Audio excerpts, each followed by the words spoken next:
Assalamualaikum warahmatullahi wabarakatuh. Sahabat beriman, upaya menghentikan serangan Israel ke Gaza terus dilakukan berbagai negara, mulai dari memberikan kecaman kepada Israel hingga mendukung resolusi PBB mengenai gencatan senjata. Sayangnya, semua itu seolah tak membuahkan hasil. Israel malah semakin ugal-ugalan. Rusia pun turun tangan dengan mengundang Hamas dan Iran. Lalu apa yang mereka bicarakan? Benarkah mereka siap melakukan serangan? Tonton video ini hingga akhir agar tidak sesat. Setelah menyatakan dukungan, belasungkawa, dan kesiapan menjadi mediator antara Hamas dan Israel, kini Rusia mengundang langsung Hamas dan pendukungnya, Iran. Pertemuan itu terjadi pada Kamis 26 Oktober lalu. Hamas mengirim dua pemimpin seniornya sekaligus anggota biro politik kelompok tersebut, Musa Abu Marzouq dan Bassem Naim. Sementara itu, Iran diwakili oleh Wakil Menteri Luar Negerinya Ali Bagheri Kani dan Rusia diwakili oleh Wakil Menteri Luar Negerinya Mikhail Bogdanov. Dalam pertemuan tersebut, perwakilan ketiga negara membicarakan langkah lanjutan Rusia untuk pembebasan sandera warga negara asing di jalur Gaza. Mereka juga mendiskusikan cara terbaik mengevakuasi warga Rusia dan warga negara lain di daerah-daerah kantung Palestina. Rusia juga kembali menegaskan posisinya yang mendukung secara penuh pembentukan negara Palestina yang berdaulat dengan ibu kota Yerusalem Timur.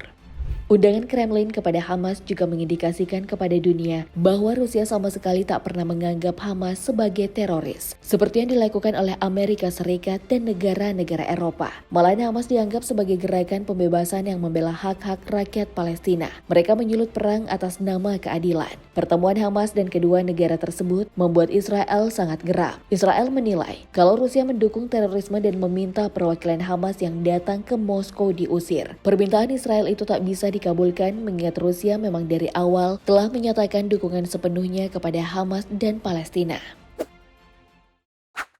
Hamas sangat mengapresiasi Rusia soal keberpihakan dan upayanya menghentikan serangan. Terlebih kepada Putin yang dengan tegas meminta Israel berhenti mengepung Gaza, memblokade bantuan, dan menargetkan warga sipil. Bahkan Putin menyindir Israel secara terang-terangan di hadapan publik atas bencana kemanusiaan yang Israel timbulkan. Setidaknya ada 8.400 warga Palestina yang meninggal dan ada 21.000 lebih korban luka-luka. Kemudian ada hampir 2.000 orang dinyatakan hilang, diduga tertimbun reruntuhan. Sebagian besar dari mereka adalah anak-anak. Sementara itu ada 670.000 pengungsi yang memenuhi sekolah, rumah sakit, dan gedung komunitas internasional atau United Nations Relief and Works Agency for Palestine Refugees in Neris yang disingkat menjadi UNRWA. Mereka hidup dalam kondisi yang sangat buruk. Mereka kekurangan makanan dan air, tidur tanpa kasur, bahkan tidur di luar bangunan hanya beratapkan langit. Makanya tak salah kalau Putin mengusulkan adanya gencatan senjata agar tak ada lagi warga sipil yang menjadi korban.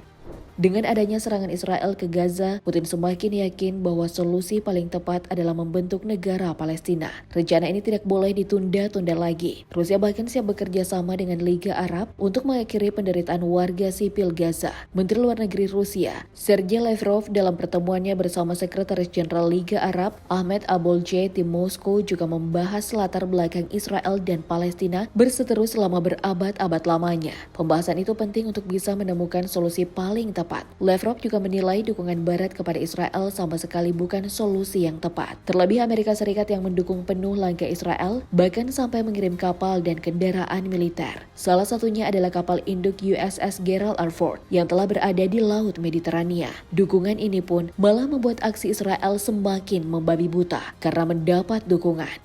Putin juga mengecam Amerika Serikat yang dinilai gagal menciptakan perdamaian di Timur Tengah. Malahan Amerika dianggap memperkeruh suasana karena terang-terangan mendukung Israel. Selain itu, Putin juga mengirimkan bahan makanan atas nama Federasi Rusia untuk mengatasi krisis bahan makanan yang dialami warga Gaza. Bantuan itu dibawa menggunakan pesawat khusus dari Moskow menuju Bandara El Arish Semenanjung Sinai. Bantuan itu lalu didistribusikan oleh komunitas kemanusiaan Bulan Sabit di Mesir lewat Rafah, sebuah perbatasan yang menghubungkan antara Mesir dan Gaza yang telah dibuka. Hubungan baik Rusia dan Hamas ternyata juga membuat hubungan Rusia dan Iran semakin dekat dan saling mendukung. Iran adalah salah satu negara yang mendukung aksi Hamas membela rakyat Palestina. Presiden Iran Ebrahim Raisi memuji serangan Hamas ke Israel awal Oktober lalu. Raisi melihat serangan Hamas sukses membuat Israel ketar-ketir. Sebenarnya dukungan Iran sudah berlangsung lama. Keduanya mulai melakukan kontak saat Republik Islam melakukan 2 konferensi soal Palestina tahun 1990 hingga 1991. Di konferensi inilah Hamas mulai dikenal dunia luar. Tahun 1992, Hamas menunjukkan kekuatannya dengan menyerang Israel. Tindakan mereka yang membahayakan keamanan dan ketertiban pun membuat 418 pasukan Hamas harus dideportasi ke Lebanon. Di sanalah mereka bertemu dengan pasukan Korps Pengawal Revolusi Islam atau Islam Revolutionary Guard Corps and Hizbullah. Pasukan Hamas tentu tak menyanyiakan kesempatan itu. Mereka berusaha menimba ilmu di bidang peperangan, terutama soal bom bunuh diri. Dari situlah mereka menjalin hubungan baik hingga sekarang. Iran disebut menjadi donatur bagi Hamas dengan menyumbangkan 50 juta US dollar atau setara dengan 796 miliar rupiah setiap tahunnya. Lalu ada Hizbullah yang membantu menyelundupkan bahan peledak kepada Hamas untuk melakukan bom bunuh diri. Iran juga membantu Hamas saat berusaha merebut jalur Gaza dari Israel tahun 2007. Saat itu, Iran disebut-sebut membantu pasokan senjata dan memberikan pelatihan militer bagi pasukan militan Hamas. Usaha Iran ternyata sukses besar. Hamas berhasil mengambil alih jalur Gaza. Setahun kemudian, Hamas kembali melakukan penyerangan. Senjata buatan Iran berupa mortir, tank, dan roket sudah terlihat digunakan oleh pasukan Hamas saat menyerang Israel di Gaza. Senjata itu diselundupkan melalui Sudan agar tak terkena blokade Israel. Selain itu, Hamas, Iran, Suriah, dan kelompok Hizbullah dari Lebanon adalah koalisi yang menentang dominasi Amerika Serikat dan Israel kepada Timur Tengah. Makanya ketika sekutu Hamas tak tinggal diam saat pasukan Israel memburu Hamas, mereka sudah siap untuk bertempur melawan Zionis.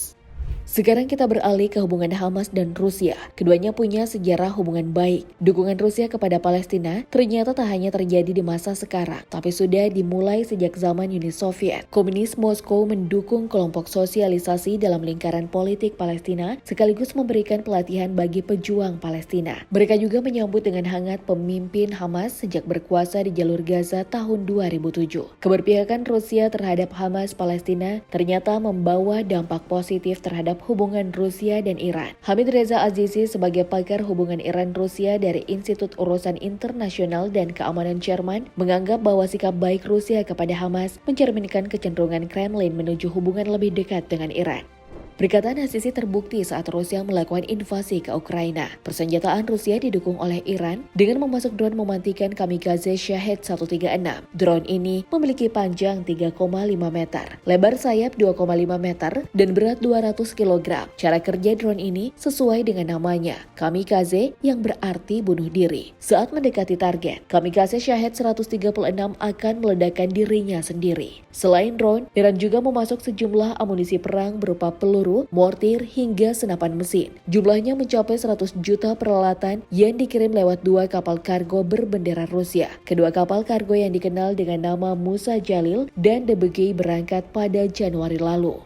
Sahabat beriman, dukungan Rusia kepada Palestina tak pernah berhenti selama 3 minggu ini. Rusia bahkan mengajak Hamas dan Iran berunding untuk mencari solusi terbaik dalam menyelesaikan misi penyelamatan sandera. Israel pun menjadi gelisah melihat ketiganya berunding. Semoga dengan pertemuan tersebut bisa menjadi peringatan kepada Israel untuk berhenti melakukan kekejaman. Allahu a'lam bishawab. Wassalamualaikum warahmatullahi wabarakatuh.